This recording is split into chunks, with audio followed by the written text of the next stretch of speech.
My name is Ryan Suggle. I'm on the white team, and today I'll be presenting about carbon nanotubes and other nanostructure materials based on a webinar that I watched.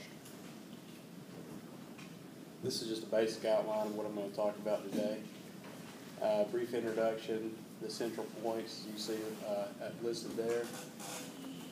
The strongest points of the presentation, the weakest points, if there was any bias, what it was, evidence provided, and a conclusion. And then in the second part, I'm going to talk about the speech opening, body, and conclusion, and basically my thoughts on that. The introduction to the speaker that was presenting this material was Dr. Daniel Rosasco. He's a professor at the University of Oklahoma, and he got his PhD from Yale, good award there. And some terminology that I'm going to use is SWNT always refers to single wall nanotube, and CNT is just carbon nanotube. First, I'm going to talk about geometric and electronic structure. There are several different allotropic forms of carbon listed there. And the nanotube is considered a fullerene. And what makes the structure different breaks down to the carbon hybridization, which is sp2 for nanotubes, and also buckyballs and graphite and graphene. And the nanotube itself is actually just Buckminster fullerene C60 that's been extended out.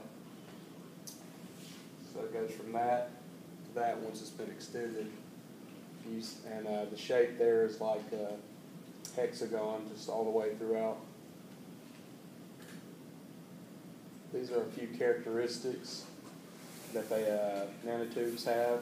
High aspect ratio, which they're very long compared to their diameter. They're actually very strong, up to 60 gigapascals tensile strength. You see elastic modulus there. They have a high surface area. Electrical transport, they can either be metallic or semiconducting, and their optical transitions are absorption and photoluminescence. This is basically describing just the geometry of them, which, like I said before, was the hexagons. And what determines a nanotube is if it's laid flat, it's going to have a vector that runs in the A1 direction, and the number of hexagons across is denoted by N, and then there's a second vector runs in the A2 direction, and the number of hexagons is across, the vector is denoted by M. And that equation there is known as the Hamada vector equation, and it basically lets you determine what kind of nanotube you're going to have, whether it be zigzag, armchair, or intermediate. And here's an actual picture of how they determine that. They take a nanotube that's laid flat, and you see the different directions, the A1 direction and the A2 direction. So they have a vector running however many units in that direction and that direction, and then they have the sum of those vectors, which is determined by that equation I presented earlier. That's the line along which you would cut this and then fold it to get, whether it be zigzag, curl, armchair, whatever. And as I said before, nanotubes, carbon nanotubes, will either act as a metallic conductor or a semiconductor based, again, on the NM coordinates. And for it to be metallic, M is going to equal N, or the difference is going to be a multiple of 3. The difference between their coordinates will be a multiple of 3. This shows basically how the carbon nanotube grows. The purple cluster you see here are metal ions, and the carbon is the green there.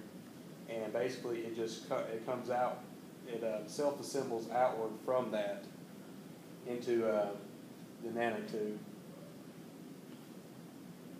This is the process that he showed was being used. It's a chemical vapor deposition, that's right. And I don't know exactly how to describe this for you, but that's it right there. That's what the presentation showed.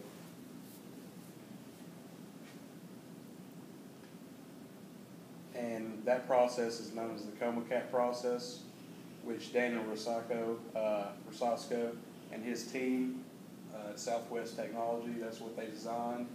And he uses carbon monoxide as a source of carbon to plate on the active metal to form that cap for the nanotube growth. And this is the large scale version of that, actually used in industry. This is what the components look like. And after it runs all through that, it's just taken to a purification plant where they remove the catalyst, and you end up with the carbon nanotubes, which look like that under an electron microscope. This just describes the density of states, which is basically how they characterize, after they produce the nanotube, how they characterize it to see what they have. And right here, there's a gap between where the Fermi level is. There's a gap in the density of states, whereas there's none here, and that's how you know whether it's metallic or semiconductor. This is another one that's similar with the previous slide. Just shows how the energy, it relaxes here, and that's what that's what gives the photoluminescence, the release of energy. Or you can have, as with metallic here, you don't have that relaxation because metallic nanotubes don't fluoresce. Tell us what SWNT is again. What's that? What's SWNT? Oh, that's single wall nanotubes. And this shows a semi-metal, a semiconducting metal, and true metallic. Basically the energy gap they have at zero there, at zero energy, what the gap is. And again, it's based on the NM coordinates as to what it'll be, metal, semi-metal, etc. This graph here shows that at higher absorptions, that shows a preference for each of these different processes to produce that different NM structure of nanotube. That's just talking about fluorescence, which happens with the semiconducting nanotubes, not the metallic ones.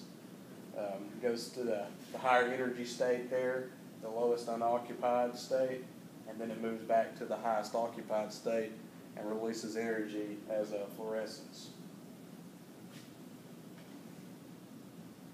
The applications for nanotubes, carbon nanotubes, can be used as composites to increase the electrical conductivity,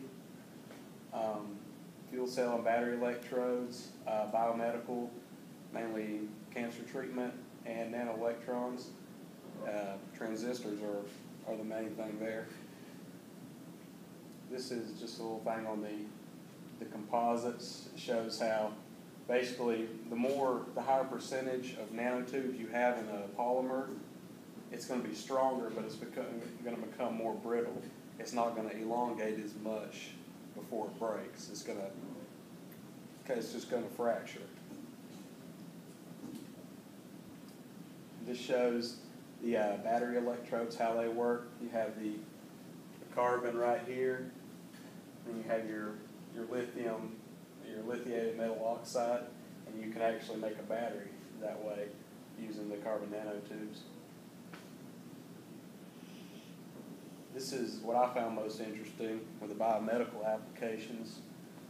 There's a certain protein that coats cancer cells, and the carbon nanotube has an affinity for that protein, and it'll attach to it while it won't attach to the healthy cells.